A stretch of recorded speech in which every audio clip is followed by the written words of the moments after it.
What is going on, all of you Final Fantasy and RPG fans out there in the world? I am MegaAmpster. Thank you for checking out this video. Whether you are a new or a returning viewer here, appreciate you spending the time. I'm going to be talking about a game that I played for the very first time very recently as of this recording. And I know everybody as of this recording was playing Final Fantasy VII Rebirth.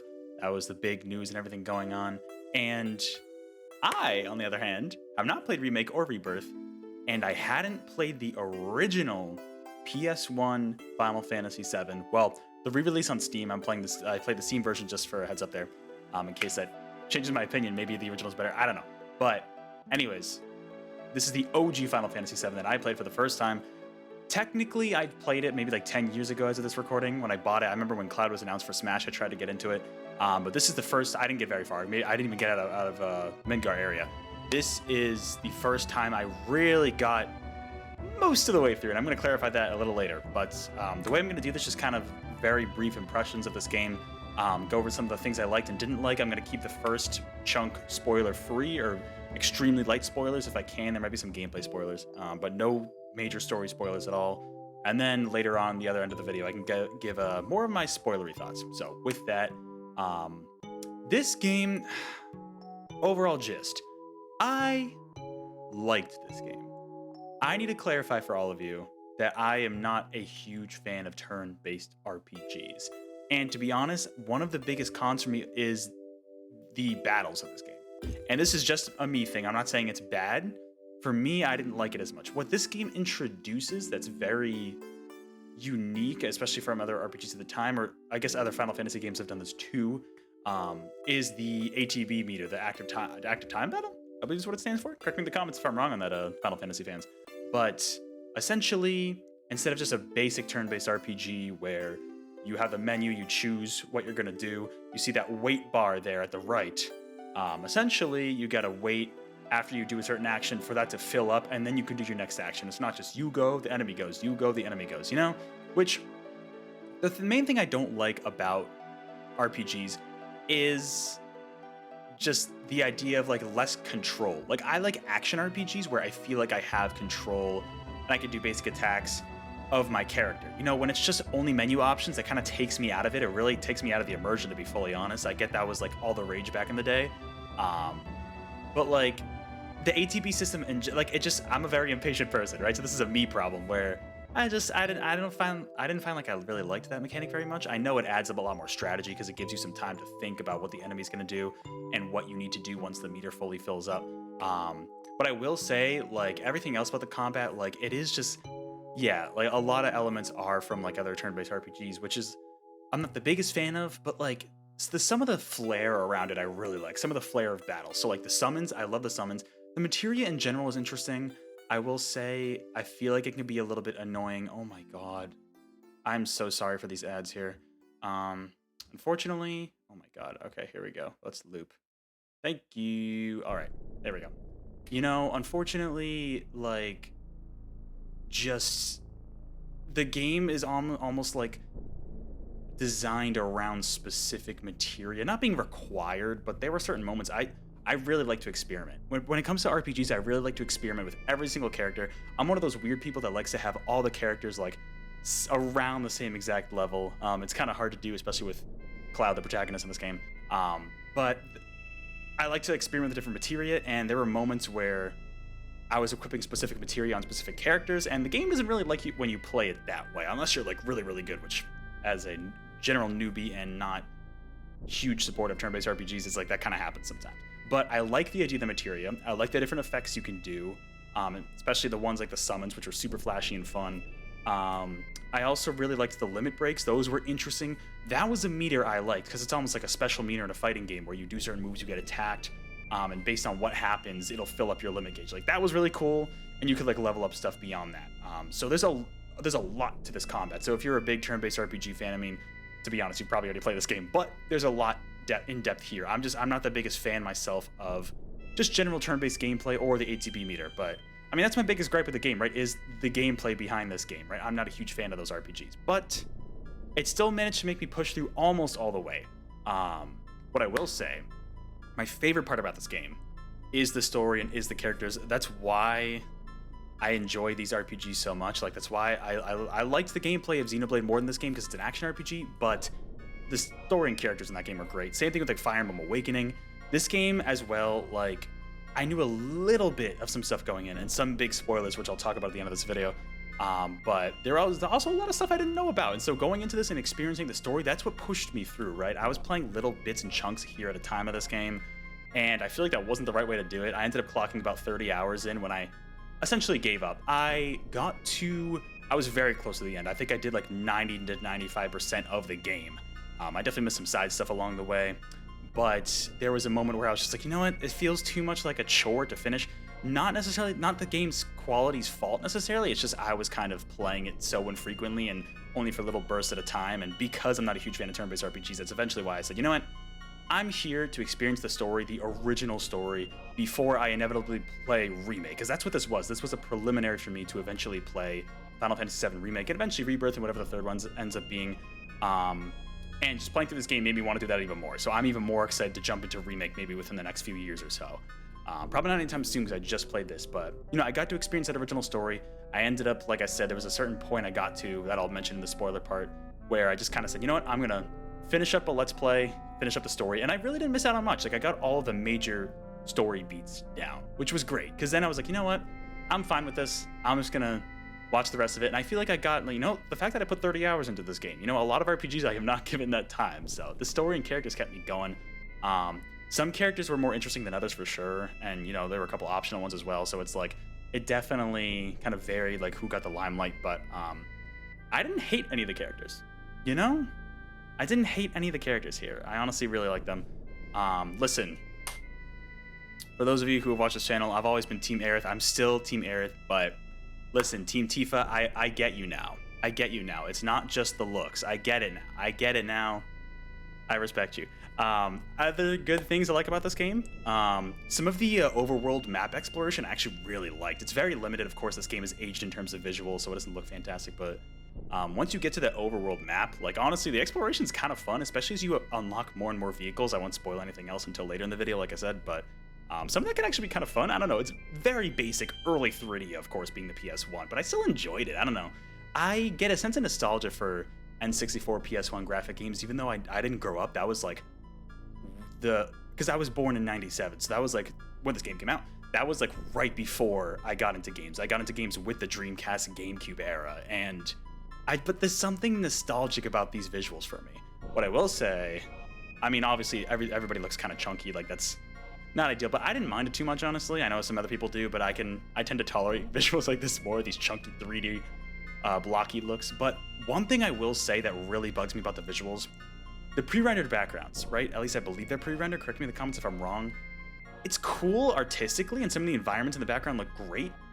It does clash with the 3D models a bit. The main issue I have with it is it makes exploration really annoying sometimes, because there have been moments where I wasn't sure if like I was climbing up on a ledge or going down a ladder, and it was a little, there were definitely moments where I did not know, based on the environment in the background, how it was rendered, just the art style of that, like how you're supposed to go. It looks kind of cool, but it kind of hindered exploration in certain moments. I'm trying to remember specific ones, but it's been a bit, so yeah, I don't know. It looks cool in motion, and the FMVs in this game look pretty good as well for the time. Like they look great for the time. But overall, like the chunky visuals don't mess with me too much. I will say, inventory management, I'm also not a huge fan of in this game. There are moments where, especially later on, when you get like better and better items, for example, like potions that heal more. There are moments where like it kind of just goes in order of when you acquire those items. So I didn't even bother. I should have managed my inventory better, but like there were moments like mid-battle where I wanted to, like, especially near the end of the game, where I wanted to get like the really high potions and use them, but I just kept scrolling down and that gave the enemies like extra chances to attack me. I don't know how you can resolve that. This is an issue with a lot of turn-based RPGs. I mean, like I said, I'm just not a huge fan of that gameplay style. Oh, this song makes me sad. We'll get to it later. I'm not spoiling that ear. I know this game's, what, 27 years old just about as of this recording, but still, I'm not gonna do it. The other con I wrote down is the translation could be a little iffy, which apparently, I guess it's a known thing with this game. It's not horrible. It's not horrible. There are moments where I'm like, it tells the story of the game in kind of a confusing way, the way they word it. Like I said, this is a very minor nitpick. There were some issues with that I found, but like, and sometimes I was like, wait, what are they talking about? Like, what story parts are they talking about?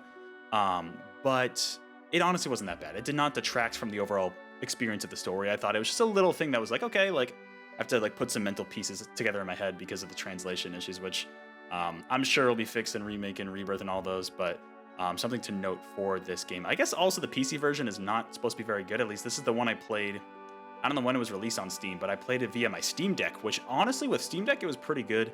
I will say there was one moment where in order to like get into the game, first of all, you have to connect online. Hate that. It's a single player RPG.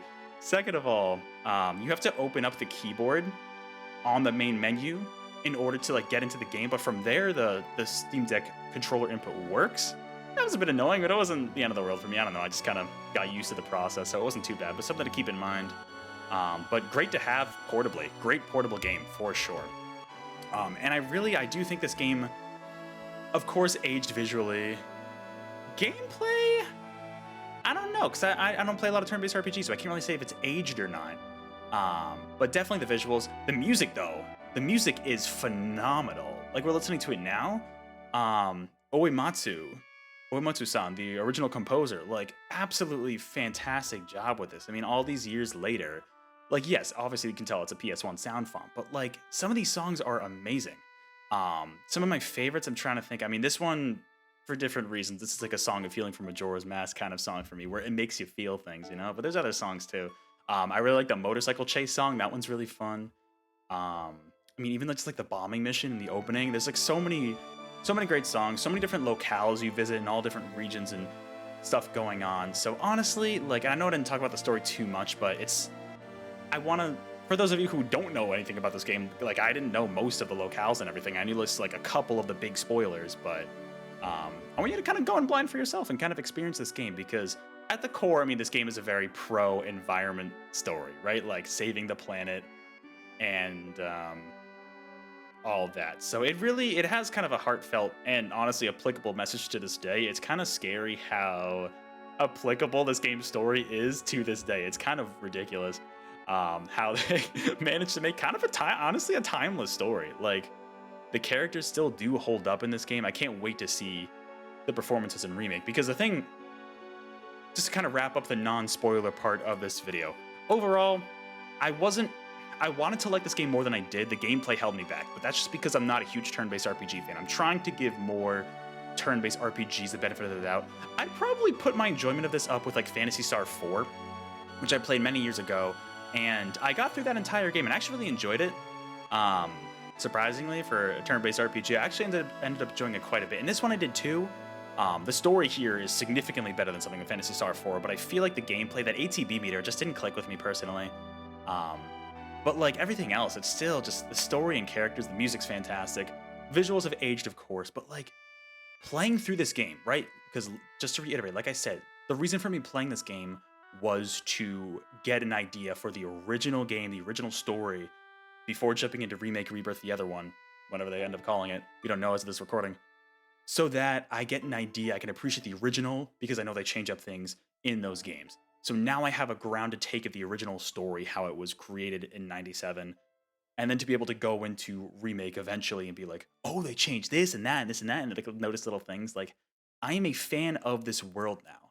I could tell before even playing this game, from the little bit I knew, like I would be a fan of the story and characters in this game. The gameplay was what I was iffy on, and to be fair, it's kind of what happened. But I mean, the premise, the music, everything else but the gameplay really got me interested in this game. And there were elements of the gameplay, like I said, the summons, the limit breaks, I really did like, and the materia to some degree. You know, and it wasn't quite enough to get me to finish the game, but to come pretty close. Like, the fact that it carried me that far, honestly, I think speaks to the testament of this game. It has aged very much so. But to be honest, I think if you're curious, it's probably still one of the most popular RPG stories of all time in terms of video games. So if you're at all curious, I would recommend at least giving it a shot, especially if you haven't played like Remake. I think if you've played maybe Remake and Rebirth, maybe there's no reason to go back. I don't know. Final Fantasy fans, let me know if you think otherwise in the comments below. But with that, I want to jump into some spoiler parts really quick. Not too much to really talk about, but I do want to mention a few things. So I'll give you a few seconds before we jump into spoilers here. All right. So spoiler stuff. Yes, I knew Aerith died. I knew that going in, and it still freaking hurt, man. That song still freaking hurt. I was pissed. What I did not know about, I knew kind of the Cloud Zack stuff, but I didn't know it was the full extent in which they explained it. The other thing that I really liked that I did not know about was that whole sequence of, it was in like the last half of the game where you play as Tifa. Like, that was the cool thing. That's why I was saying, like, Tifa fans, I get you, because the whole time when like Tifa kind of becomes the main character, like, that's sick. And the idea of her like exploring Cloud's mind, that was cool for the time. Like, I was not expecting that. This game gets a little trippy sometimes. It goes places. Like, that was such a cool part. The locales I loved. So where I gave up was, it was when you return to Midgar, when they create the giant Mako cannon or whatever, and Hojo's about to, I think he's about to like fire it to like give Sephiroth more Mako energy or something like that. That's where I gave up. I beat Diamond Weaponed and I was about to get into Midgar. I was trying to get into Midgar and the Turks kept kicking my ass, man. It was wild. Which apparently that fight, I was watching the Let's Play, like I said, for maybe like another few hours after that to finish up the story. So I was very close. Apparently they're supposed to be easy in that fight when you go back to Midgar and you fight the Turks again, like Elena and all of them, and Reno and Rude. But like, I was like at least 15 levels under what this one person playing. I forget the username, otherwise I would shout them out. But I was very much under leveled, and I do not like intentionally grinding in RPGs, and I think because of that, it kind of set me back a little bit. So that certainly did not help at all. But I don't know. Like, at the same time, I was like, you know what? I put 30 hours in this game. I got almost to the very end, and I could just experience the rest of the story. That's all I wanted to do. I didn't really care about gameplay. I probably wouldn't have beaten Sephiroth anyways. You know, but like, I felt content with it, you know? I saw the story through, and now I have that basis for the original story. Favorite characters? I mean, come on, Aerith's the GOAT. I love Aerith. I'm sorry. Barrett had a lot more in-depth. That's the thing, like, almost all the characters had some kind of backstory.